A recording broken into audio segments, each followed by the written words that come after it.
Yeah, it goes. Everybody's there. We'll continue on with a game called Katawa Shoujo. Let's go. In the nursery. Where were we? Here we are, I guess. Wait, no. I think I remember we were. Load. We were doing something else. In the nursery. We were playing a game. Oh well. I. I think asked about the library.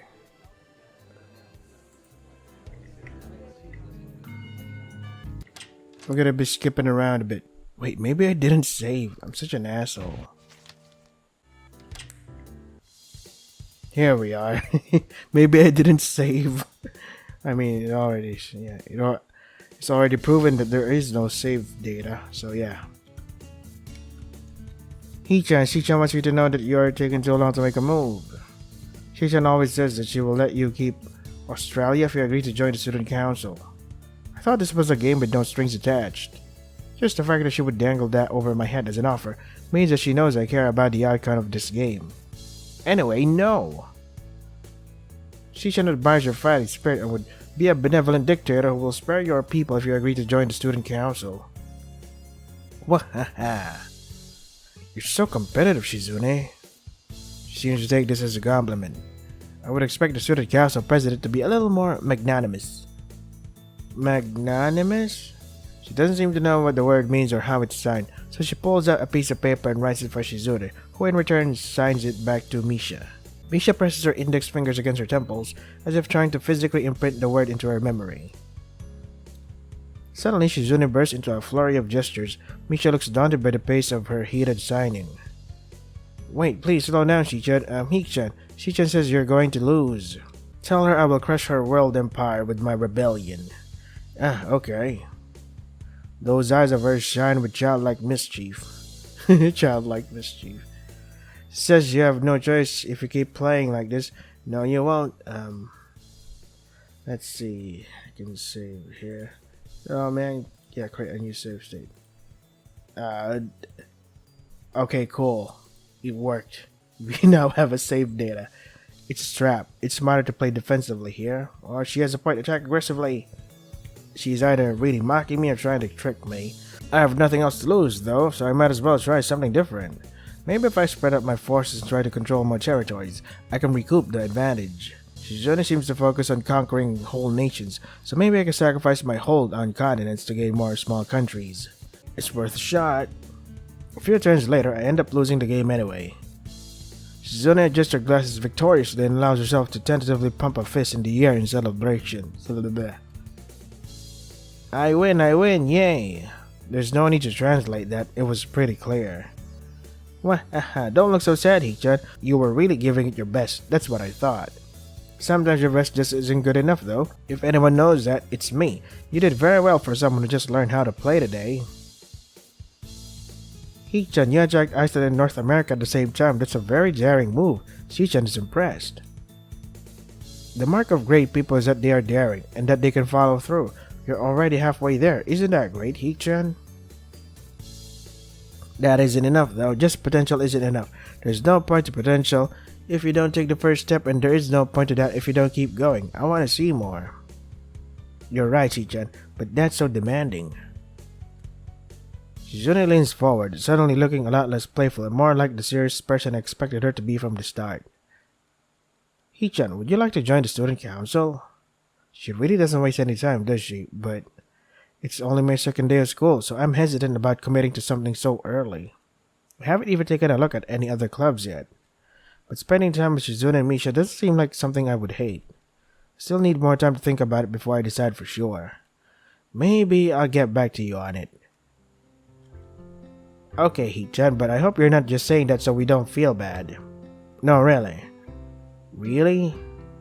Hichan, if you're going to say that, you're saying that it is definitely the truth, and there can't be any mistaking it. I know, I guess I should have more revenge for losing at the very least. Shizune smiles at that in a mischievous way that feels like twisting the knife in the wound of my loss. I take a glance at the clock on the wall and realize I've spent far longer playing Risk than I expected. Sorry, I think I have to go. I wanted to go to the library. It's not closed yet, is it? Shizune scratches her head and gestures at Misha. How hard can it be to determine whether the library is open? There's a clock right there on the wall. It should be, unless the librarian is absent. I think you're right, Shi-chan. We think the library is open. It's on the second floor. Can't miss it. Do you want us to show you where it is? No, thanks. It's okay. See you tomorrow. Bye-bye. One flight of stairs up and I run into problems. The second floor hallway is a carbon copy of the third floor one. Wide, of course, and plain like only hallways can be.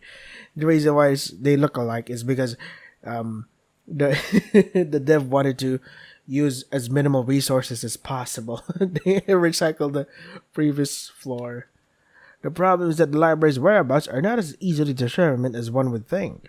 The classrooms are marked with signs stating which class they belong to, but then there is a plethora of other unmarked rooms. Is the library one of them, or is it just somewhere down the hallway? I bet on the latter and choose my direction at random. After I turn around the corner, an unmarked door draws my attention because it's not closed. It's not open either, though just barely ajar so that I can see it's open and nothing else. It would make sense for the library door to be invitingly open, and while this one is not quite that, it's good enough. At the very least, it means that someone is inside and I can ask for directions, no matter how embarrassing that is. I gingerly push on the center of the door with my fingertips, every muscle in my arm ready to pull back at a moment's notice. The feeling of being an outsider to the school can't be shaken from my mind, so much so that I instinctively fear doing something wrong by entering. The door slowly creaks as if groaning from a deep sleep, though it's much easier to open than I had anticipated. Leaning over and poking my head even further inside to gain sight of the room as fast as possible, the meek "hello" on my lips is quickly snatched away. Ah, thief, give it back! Oh yeah. This is not what I was expecting. I mindlessly let the door open to its full extent, taking in the sight of the solitary figure take its center stage in the otherwise abandoned room. The situation seals my voice, leaving me standing at the doorway, staring at the beautiful girl. Evidently having taken her time to assess the situation, the girl gently puts down her teacup and opens her eyes, but doesn't look at me. Hello there, may I help you? Staring directly in front of herself, the movements of her lips seem to break the silence rather than the words. However, it's a soft, measured voice that reminds me she's a being separate from the room itself. What? Not only is she likely the tallest girl I've ever laid eyes on, but even among the foreigners I've met, she's strikingly distinct. Hi, sorry for intruding. I was just kinda lost. She takes a moment to formulate a response before speaking. Every action she takes feels as if it's carefully choreographed beforehand. Care to take a seat? Unexpected, considering that I'm intruding upon her. Thanks. Slowly step towards another seat opposite her, the girl resting the teacup and saucer on the wooden table in between. The way she doesn't track my movements with her head is telling. That and the slight cloudiness in her eyes means she must be at least partially blind like Kenji. Come to think of it, her voice doesn't have any detectable accent either. I guess she must be half Japanese. As I take my seat, her composure takes me slightly off guard. Her air of relaxed confidence makes the silence entirely comfortable. The calming atmosphere is so very different from the student council office. I take it you're a new student to Yamaku. Yeah, I just transferred in yesterday. I get a distinct feeling my speech patterns don't match the formality of hers, accentuated by her strained bow of greeting. Bow or bow? I think it's bow. One which I hasten to match before realizing the futility of the action. I'm Lily Sato, pleased to meet you. Hisao Nakai. That's my name. She gives a nod before gesturing roughly in the direction of her teacup. Would you care for a drink? Sure. As much as it pains me, I can't keep step with her formality in the proceedings. She gives a kind nod, taking the request in stride. Without another word, she steps off the chair and prepares a second cup of tea from a collection of supplies laid out along a shelf. A brush here, a brush there, her left hand often lightly touching the side of whichever container she's pouring into, seems to be a process she's followed dozens of times before. As I lean sideways to see around her back, she seems to use her long, dainty finger to measure the right amount of water in the cup. It's one thing to see different disabilities the students in my class have, but it's quite another to see how everyone seems to adapt. Shizuan and Misha have no problem working together to communicate to me, and Lily herself seems to have workarounds for problems I never thought of. While I feel slightly guilty about her doing the work, she seems pleased to be following the correct process of the offerer preparing the drink. So, her soft voice brings me out of my silent observance. Which room are you looking for? It's not often this classroom is visited after school. At the school library, Shizune and some classmates told me it was on this floor. She finishes pouring water into the teacup as she nods, a small metallic tapping coming from the teacup indicating it being stirred. I'm aware of Miss Hakamichi, as are most students. To be with them means you're in class 3-3, no? That's right, in the science room with Mucho. She gives a small giggle before setting down the teaspoon and slowly walking towards the table, teacup and saucer in hand. He's quite a character.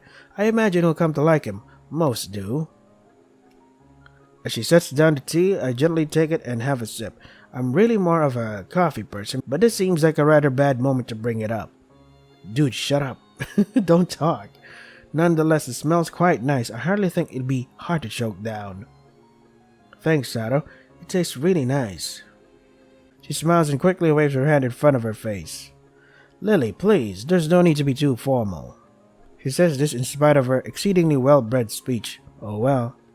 I guess I should try and ask her about herself, as if it really does seem as if she's catering to me.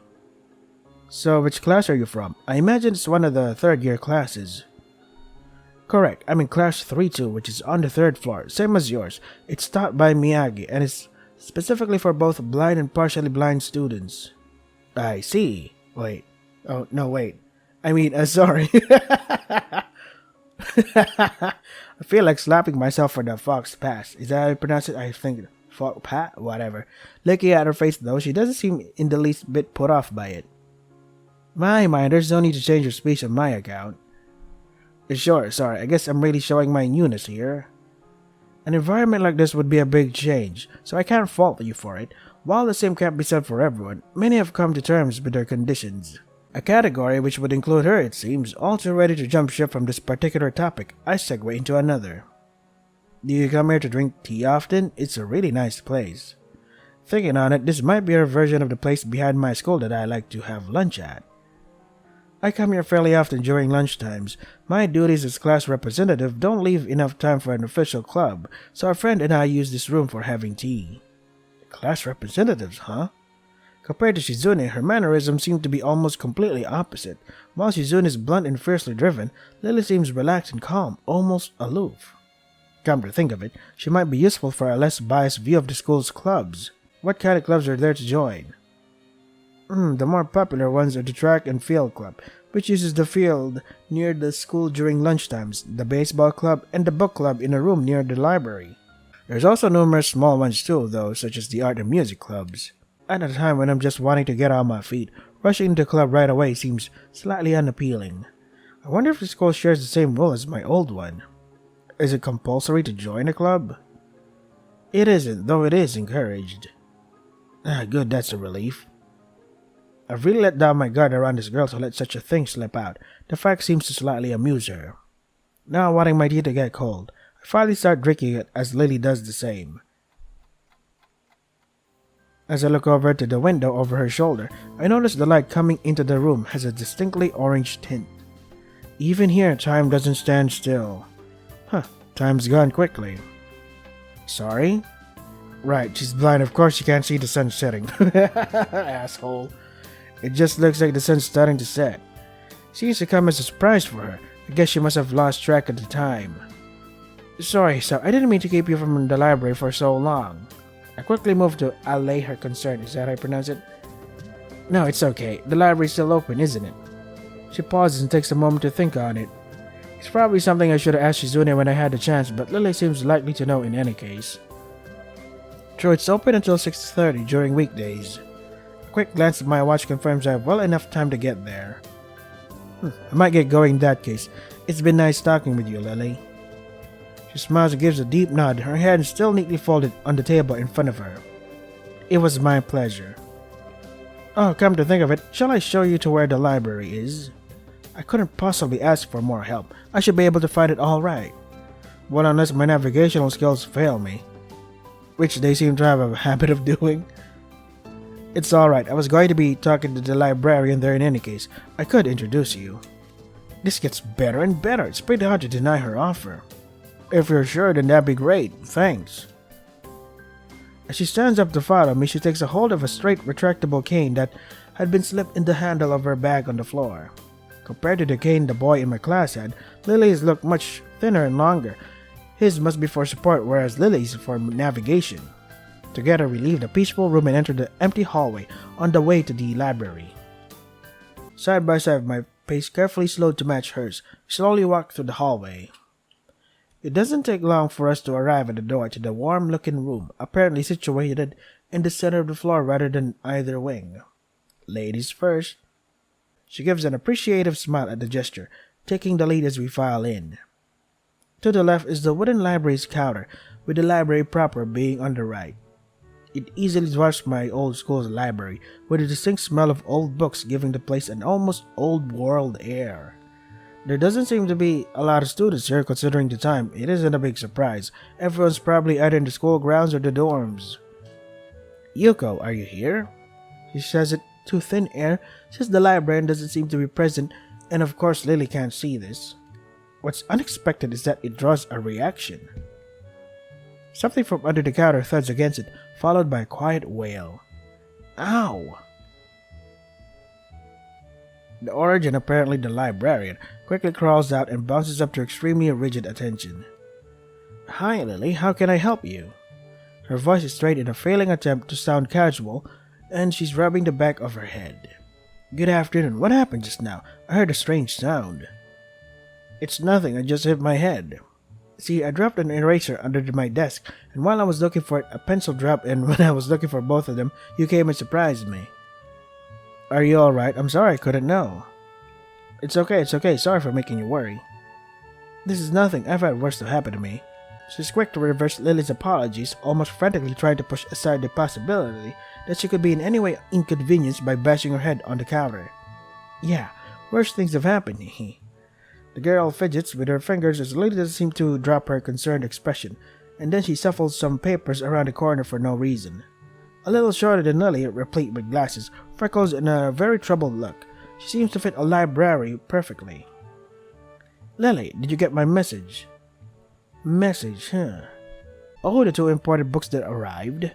Right, they finally came. I can't believe it took so long, but..." Amidst her celebrations, partially from managing to change the topic, I'm sure, she notices me from the corner of her eye and freezes on the spot when she does. "Oh no, I'm sorry for not noticing you before. Did you need to check out a book or return one? I'm sorry. The way she can so quickly shift between moods is a little unsettling. "He's with me, Yuko. This is Hisao, a new student. Hisao, this is Yuko, the school librarian. Pleased to meet you." "Hisao, right. Hisao, pleased to meet you too, Hisao." For a second, she visibly attempts to engrave the name on her mind so she won't forget. Yuko often arranges to import foreign books in Braille for me. Would you like to tell Hisao a little something about the library? Lily's innocent suggestion is met with an expression of abject terror. Please, Lily, I can't. I don't know what he could be interested in. This is too much responsibility." How it's any responsibility at all, I don't get. But her objection is so sincere, I don't doubt for a second that she would rather disembowel herself on the spot than tell me where the light novels are. Dude, chill. But, so there are a lot of books in Braille here? I attempt to save the day by asking the first thing that pops into my head. It seems to work at least partially, as Yuko seems to not exactly relax, but at least look slightly less tense. Well, I think about a third or a fourth of Yamako's library is either in Braille or audio. Makes sense given all the blind students that be here. If it's only that, how come this library is so big in the first place? Well, we get a lot of new books regularly, because the library is adequately endowed. That's probably why. They spend more on new books than on my salary. And then I have to organize and shelve all of them. It's so troublesome and they weigh so much. I wish I could quit this job. A very awkward silence follows this revelation of too much information. I'll go check the aisles then, if you don't mind. It's probably best for all of us if she doesn't keep talking to me. Very well. Meanwhile, Yuko, I would have those books if it's alright with you. My first impression was right. The library is surprisingly big. Ambling down the narrow aisles, I studied the spines of the books in random order, occasionally sliding one out to read the blurb, taking it with me if it looks good. In a few moments, I have a respectable stack of books in my arms. Guess I'll never be stuck for choice in here. The normality of the library sinks in. Sure, there are large print and braille books scattered throughout, but it is what it is, a library. It's as if the calm mood from the room I had tea with Lily in snuck with us in here, unless it was here to begin with. Something about that puts me at ease, just like before. I reach the end of the aisle and find a collection of desks, set up for study or personal reading. Going a little further, though, I discover a nice quiet corner at the back. While the rest of the library has the odd student sitting at a desk either reading or stealthily sleeping, the back is pretty much deserted. As I glance around, I see someone who I recognize sitting on one of several beanbags. It's her again. It's the dark-haired girl from my class, the one who snuck out of the classroom earlier. She's reading a book, keeping it close to her face, which makes her look like she's really into it. From the way she was acting today, I had her pegged as more of a delinquent than a bookworm. In fact, her mysterious disappearance from the class raises all sorts of whys in my head. She's a ghost.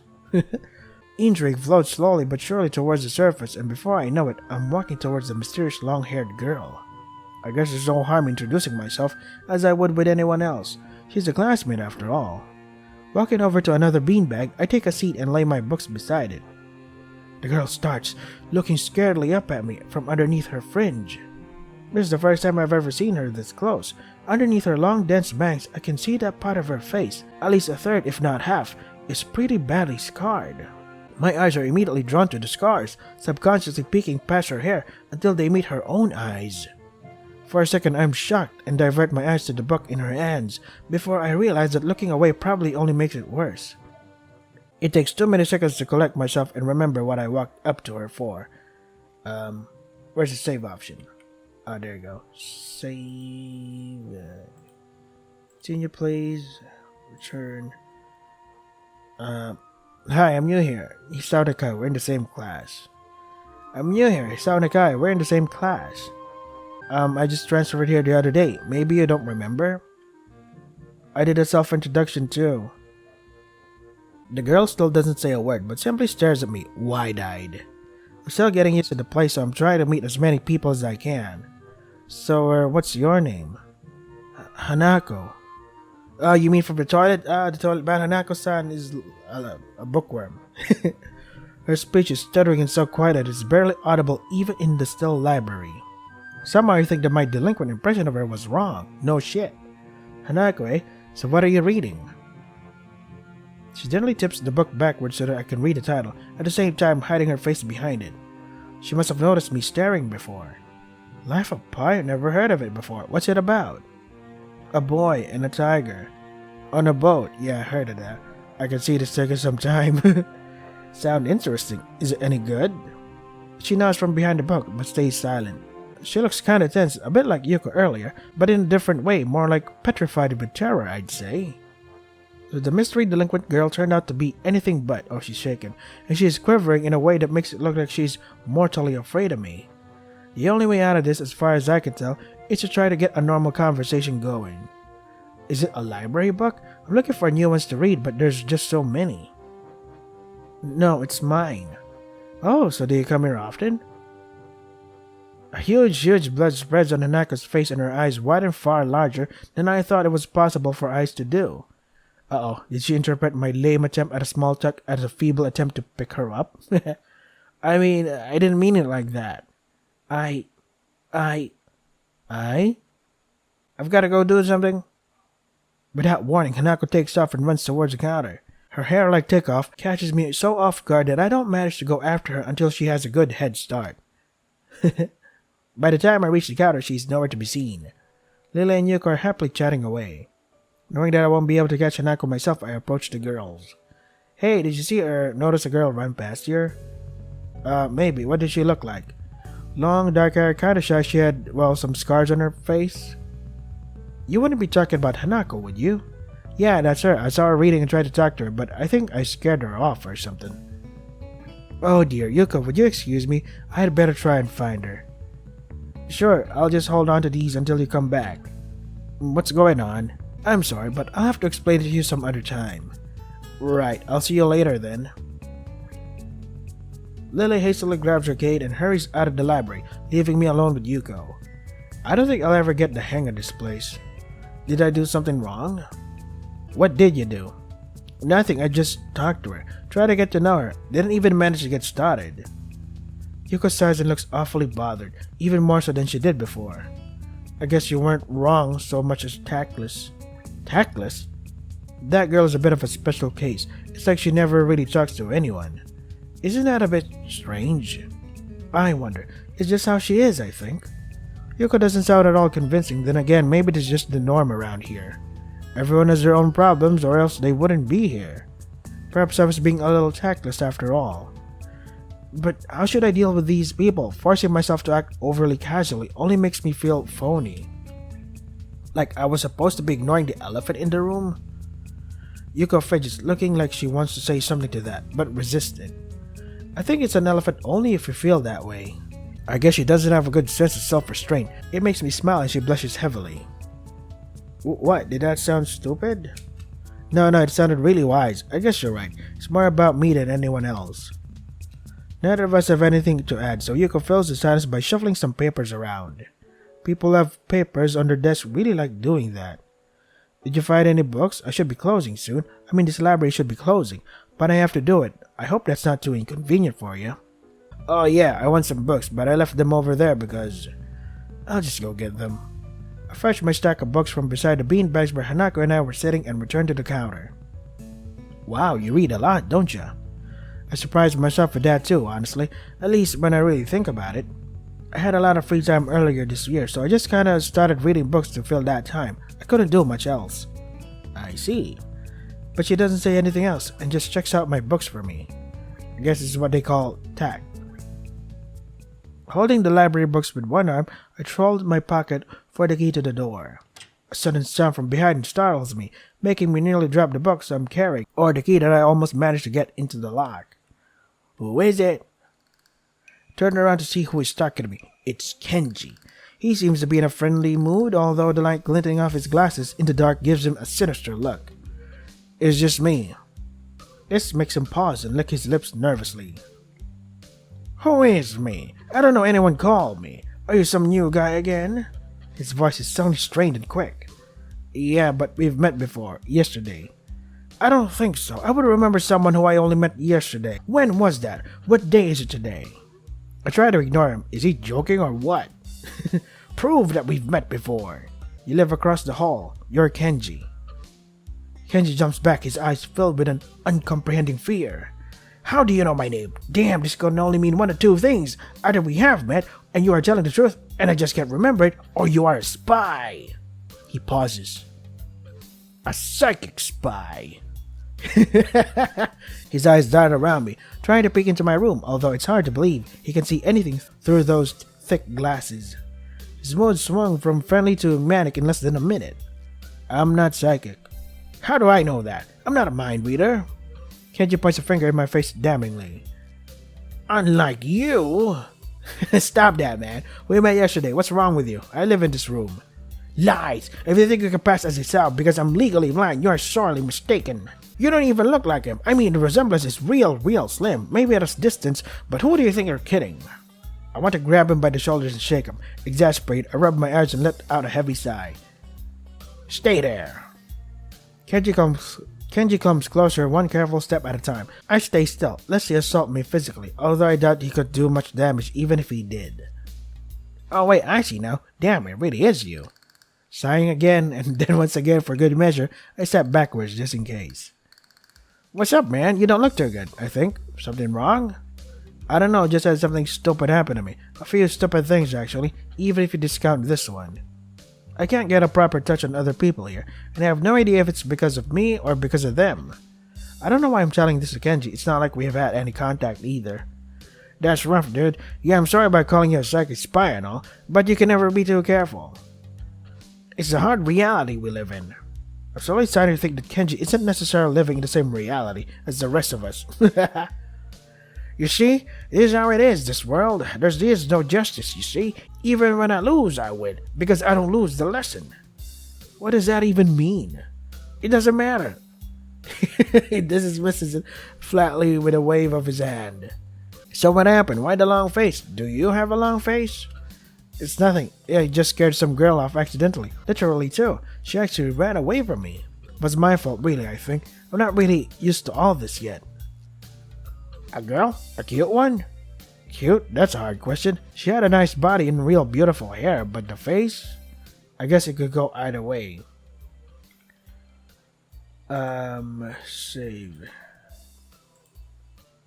Trade. She was cute. Yeah, cute, I guess. I knew it! There are a lot of cute girls in here. Strangely disproportionate amount. I believe this is one of the dark secrets of the school.